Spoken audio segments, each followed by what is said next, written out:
প্রাক্তন বিজেপি নেত্রী জোর করেই সবকিছু করছে, আমি নির্দোষ, ফাঁসানো হয়েছে আমাকে। পার্টি অফিসে মহিলা নির্যাতনের ঘটনায় অবাক যুক্তি তৃণমূল নেতা বললেন, ওনারা জোর করেই সবকিছু করেছে, আমরা নির্দোষ, আমাদের ফাঁসানো হয়েছে। গতকাল অর্থাৎ রবিবার পশ্চিম মেদিনীপুর জেলার দাঁতন এর মকরামপুরে প্রাক্তন বিজেপি নেত্রী অভিযোগ করেছিলেন, ব্যক্তিগত সমস্যার সমাধান করে দেওয়ার জন্য তৃণমূল নেতা তাকে পার্টি অফিসে ডেকে ধর্ষণ করেছে।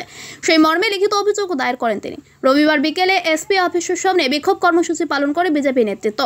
আর তারপরে যার বিরুদ্ধে এত অভিযোগ, তিনি বলেছেন, আমাকে জোর করেই ফাঁসাতে চাইছে ওই বিজেপি নেত্রী। অভিযুক্ত তৃণমূল নেতার দাবি, কথা বলার নাম করে আমি সহ আমার অ্যাসিস্ট্যান্টকে জড়িয়ে ধরে ওই বিজেপি নেত্রী ও তার স্বামী। তারপর আমি আহত হয়ে চিৎকারের জন্য চিকিৎসার জন্য হাসপাতালে যাই। পরে শুনলাম ওই মহিলা নাকি আমার নামে ধর্ষণের অভিযোগ দায়ের করেছে। আমিও তার আগে একটি মারধরের ঘটনা নিয়ে ওদের বিরুদ্ধে অভিযোগ করেছি। একটু অপেক্ষা করুন, হাসপাতালে ওই মহিলা কি রিপোর্ট আসে তা সকলে দেখতে পাবেন। আমার সম্পূর্ণ বিশ্বাস ও আস্থা আছে হাসপাতাল এবং প্রশাসনের উপর। মাখন মণ্ডলের রিপোর্ট, আর নিউজ বাংলা।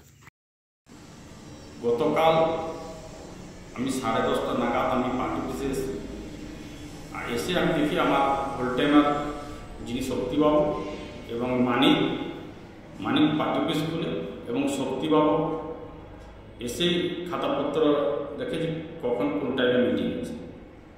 গতকাল আমার মিটিং ছিল শিলিগুড়িতে, সকালে মিটিং ছিল, বিকালে 3টায় মিটিং ছিল আমার নয়াপল্লীতে। ওই কথাটা আমি শক্তিবাবুর সঙ্গে জিজ্ঞাসা করলাম, শক্তিবাবুকে বললাম সকালের মিটিংটা ক্যান্সেল হয়েছে এবং ভোটার লিস্ট যে সংযোজন বিয়োজন ভোটার ঢুকে যাচ্ছে এই ব্যাপারে আমাদের আলোচনা, আর আবাস যোজনার ঘরের সম্পর্কেও আলোচনা। এই কথাটা বলতে বলতে বিজেপি নেত্রী রাখি সেন বেরা এবং পীযূষ ভিয়া, অনিমা ভিয়া আমাকে বলছে কথা আছে। তখনই বলছে কোনটা চলে আসে, কোনটা কথা বলছে। তখন বললাম যে ভূষণ কথা বলবো।